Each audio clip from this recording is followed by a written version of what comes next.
Excellency, former President of South Africa, Mr. Thabo Mbeki, Honorable Member of Parliament from India, Shri Anand Sharma, former Deputy National Security Advisor, Ambassador Lata Reddy, dignitaries, friends, good afternoon. It's my great pleasure to speak at this platform today, which has been provided by our very own ORF Foundation, as well as the Thabo Mbeki Foundation. And I'm told Cape Town conversations are held very regularly, and I think it's a very useful platform because, we are engaging in conversations and touching upon contours of our friendship of India with Africa and more particularly South Africa. I've spent about a year in my current role, and I've realized, being here in Cape Town, I'm responsible for Western Cape and Northern Cape province. But overall, between India and South Africa, I'm realizing that, there's only so much the governments can do. And the likes of me, there's just a limited role we can play. And especially in this country, the relation is really driven by the people and the warmth that they share. And I think they are the real ambassadors of our countries. And I see that there's a palpable bond and there's a striking commonality in our peoples, perhaps stemming from the shared struggles we've had. There's been a commonality in our history of colonization and the struggle we had for our freedom as well. Another thing which I feel really adds to our relationship is the fact that we have a large Indian diaspora here. We have 1.7 million Indian origin people who live in South Africa. And I think that helps us relate to each other a lot better. And I don't need to speak about the connect Mahatma Gandhi had here because he had his political awakening and then he took these lessons to India. But there's something I find very interesting, something Nelson Mandela had said about Mahatma Gandhi. He said that Gandhi sparked off what we like to call our struggle.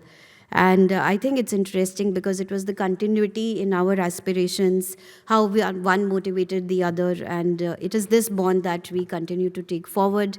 And India and South Africa are taking this legacy now into the modern world and into our future as well. We have shared values of equality, inclusion, solidarity. We are standing shoulder to shoulder together as the voice of the global South. We are pushing together for a world where no one is left behind. And in this context, I think it is absolutely amazing how South Africa recently hosted the G20 summit. It was all brilliantly organized, and it was our pleasure that our Prime Minister, Shri Narendra Modi, was here last week to participate in the summit. When he spoke at the G20 summit, he gave forward ideas for 6 initiatives. And I think everything he spoke resonates very well, not just with South Africa, but with the whole of African continent. One such thing that he spoke about, which particularly caught my attention, was the proposal for Africa Skills Multiplier Program, which aims to establish a pool of 1 million certified trainers for skilling the youth in Africa. There were other very useful things which came up, which included circularity of critical minerals, which I think is very relevant to India as well as the whole African continent. Prime Minister Modi also talked about open satellite data partnership, and I feel these are all some of the priorities which resonate very well with India and South Africa. We were also very happy that during his stay here, he was able to have yet another bilateral meeting with South African President, Mr. Cyril Ramaphosa. I think the sort of friendship and warmth that our leaders have, that speaks very well of our relationship.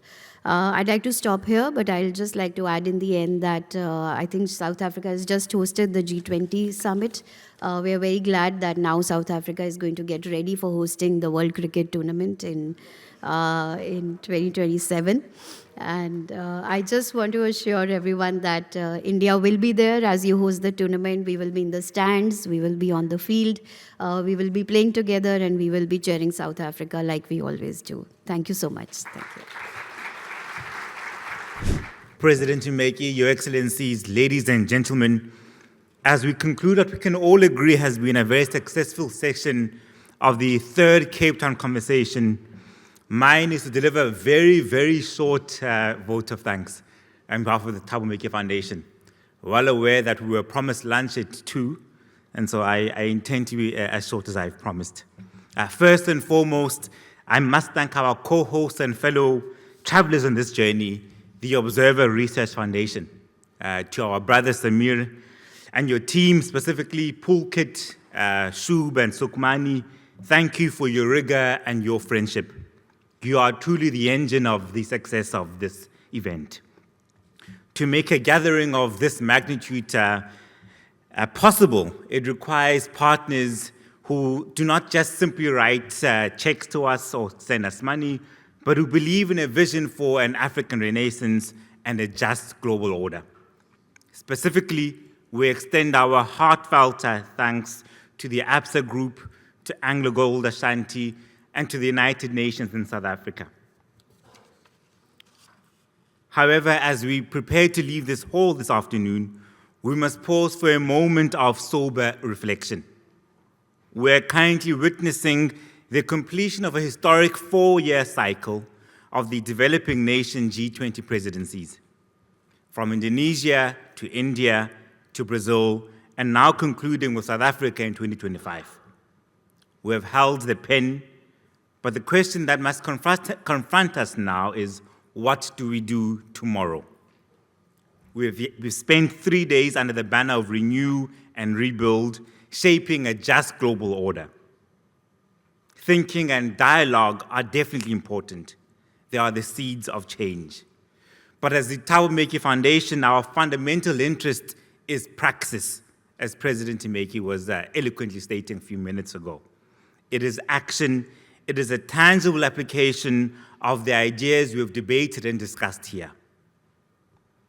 We must recognize that the G20 is an important forum. It gathers the powerful, yet it remains a non-binding forum.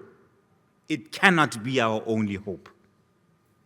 As the Speaker of the South African National Assembly reminded us yesterday, we need a multilateralism for the people, by the people, a multilateralism of the people, by the people, and for the people. We should be unrelenting in pursuit of a multilateralism that serves all of us, not just a select few. Off the back of this event, therefore, we must reaffirm to the world at large that the Global South is very much alive, relevant, and will continue making the necessary interventions so as to ensure that the poor and the marginalized can walk tall as equals among the people of the world. So as you travel back home, we ask you to take the spirit of the Cape Town conversation with you. But let us ensure that when we meet again, we do not just report on what we said, but on what we did. To the staff of the Thabo Mbeki Foundation and the volunteers, under the leadership of Pindile Ndlovu, who worked tirelessly behind the scenes, thank you. Lastly, to our patron, President Mbeki, thank you for your continued guidance and for refusing to let us settle for mediocrity. Safe travels to you all. The struggle for a just world continues, but with the ideas shared here, victory is certainly closer. Thank you very much.